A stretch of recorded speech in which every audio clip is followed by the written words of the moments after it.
अभी एक खबर पढ़ रहा था, कहीं गढ़वाल में एक औरत पर बाघ ने हमला करा और जिसमें वो बच नहीं पाई। तो फिर मन में एक विचार आया कि कुछ साल पहले तक तो ऐसा नहीं होता था। पहाड़ों में बाघ और गुलदार का आतंक इतना नहीं होता था। फिर अभी ऐसा क्या हुआ कि आतंक दिन पर दिन बढ़ता जा रहा है।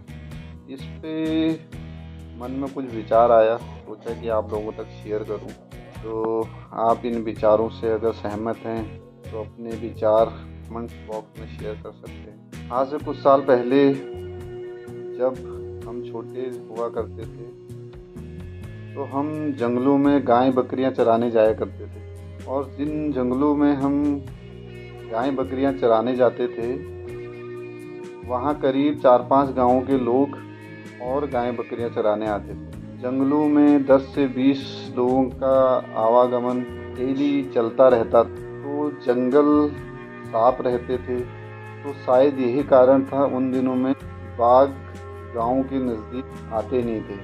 धीरे धीरे जब हम बड़े हुए और हम शहर को चले गए, साधन के अभाव में घर में गायें बच्चियां जहां 10 से 12 होती थी वो 2 से 3 में सिमट गई। जिन जंगलों से रात दिन का संबंध था अब वो दूर होते गए। हमारी जगह अब झाड़ियों ने ले ली और उनका दायरा बढ़ता गया।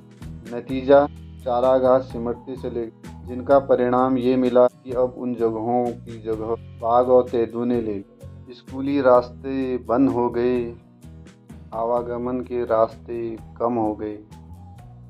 स्कूली रास्ते बंद हो गए, आवागमन के रास्ते कम हो गए। साधन जुटते ही इंसान निकम्मे हो गए। हर गांव सड़क पहुंची तो पैदल रास्ते बंद हो गए। शादी ब्याह शहरों में हुई तो गांव की पैदल बारात कम हो गई। मेले त्योहार सिमट गए, मेले त्योहार सिमट गए। मायका ससुराल बिखर गए। बेटा बहू पढ़ लिख के शहरी हो गए। माँ बाप फ्री के राशन पर निर्भर हो। गाय पालतू से फालतू हो गई। फालतू का मजमा सजने लगा। ठेका नज़दीक खुलने लगा। जितने पहाड़ों में बचे थे वो नंबर पे होने लगे। न समाज की परवाह न परिवार की चिंता, बचे घर भी शमशान होने लगे। अब चिंता एक सताती है, जीवन रहते सब खाली हो जाएगा। गांव में बचे 2-4 परिवार का बाघ माली बन जाएगा। गांव में बचे 2-4 परिवारों का बाघ माली बन जाएगा।